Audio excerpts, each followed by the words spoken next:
A slew of security issues has marred the inaugural day of the Paris Olympics before the opening ceremony even began. The French high-speed train network was paralysed by malicious attacks, causing delays that affected about 800,000 travellers. Train operator SNCF says vandalism on critical infrastructure on the rail lines, including arson, was to blame. Several train services were diverted to different tracks, but most were cancelled altogether. French Prime Minister Gabriel Attal says no suspects have been arrested at this stage, and it's too early to pin any blame. The sports minister has condemned the attacks and assured the public the weekend will go on. We're still in the process of analysing all the impacts, assessing what we're going to implement as solutions, because it's going to have impacts also over the weekend. And we want this not to jeopardize the quality of the experience for the athletes and for the spectators. So it's a huge work in terms of crisis management, but we were prepared for that. We had prepared for all scenarios. SNCF, the operator for the high-speed lines, the Ministry of Transport, together with the region, who is in charge of a number of transport lines as well and stations. We are all together as a team, united to find the right solutions and be very, very fast back on our feet. Officials warn disruptions could persist through the weekend while repairs are being carried out. France has 4 main high-speed railway lines that connect Paris to the rest of France. 3 of these lines have been hit. Passengers have been told to postpone their trips and to avoid train stations. Around the same time as the rail disruption, an airport on the French-Swiss border was briefly evacuated after a bomb alert. The evacuation order for Europort has since been lifted and operations have resumed. The attacks have been met with both anger and sadness amongst Parisians, with many being forced to work out alternative travel arrangements.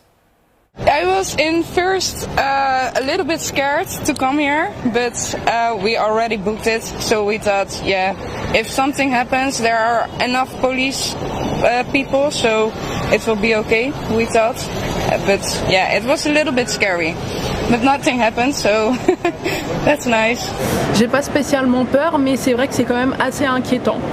C'est très inquiétant, là ça se passe là sur les grandes lignes. J'espère qu'il va rien se passer, en tout cas sur Paris, pendant l'ouverture. Ça par contre, ça m'inquiète effectivement. Ouais. C'est juste embêtant, mais en même temps c'était prévisible parce qu'ils ont déplacé tous les policiers à Paris. Donc il n'y avait plus personne pour surveiller ailleurs. Et en plus c'est sûr que ce soit à cause du changement de gouvernement ou à cause en général que personne aime spécialement ce qui a été fait pour les JO, c'était sûr qu'il allait y avoir des choses comme ça et c'est sûr qu'il va y en avoir encore. C'est juste pénible en fait. Ça arrive un peu en France quand même, assez souvent. Donc c'est dommage pour aujourd'hui parce que c'est les JO en fait. Même pour les touristes, pas très bien, mais bon, apparemment c'est un accident, un vandalisme. Donc, tout ça est orchestré.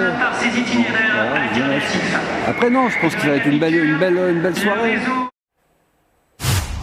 And for more, Ross Cullen joins us live from Paris. Ross, you just had a range of responses, Parisians expressing anything from irritation to concern. Even your travel has been impacted. Walk us through the situation where you are.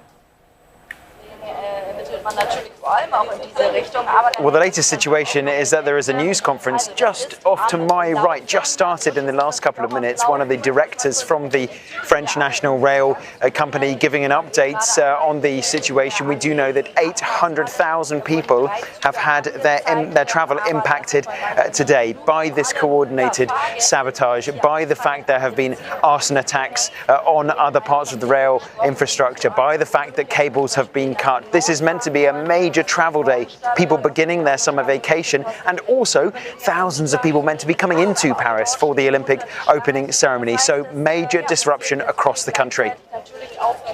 Ross, as you mentioned, thousands coming into Paris, and this travel will continue over the few days. And earlier we spoke to our correspondent. She said these repairs unlikely to be complete before the weekend is out. What are authorities doing in the meantime to make people feel safe?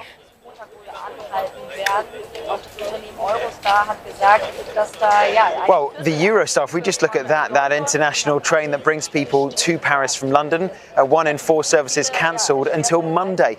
And the French authorities here have said that they'll need to take all of Saturday and Sunday to try to carry out the repairs needed on the damaged railway infrastructure. So a major headache for anybody travelling into or out of Paris.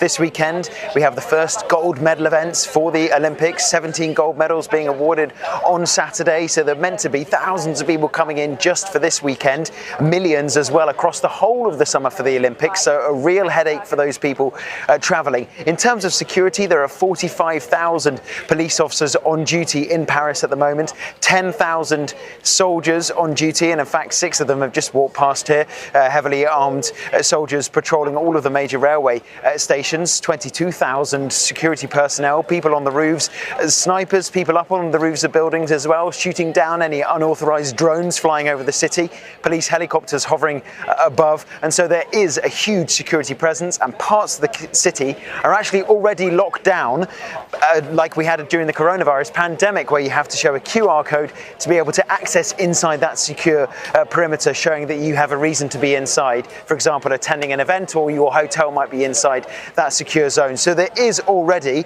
before all of this rail disruption began, there was already a key major security plan in focus already. Oh, thanks to Ross Cullen reporting live there from Paris.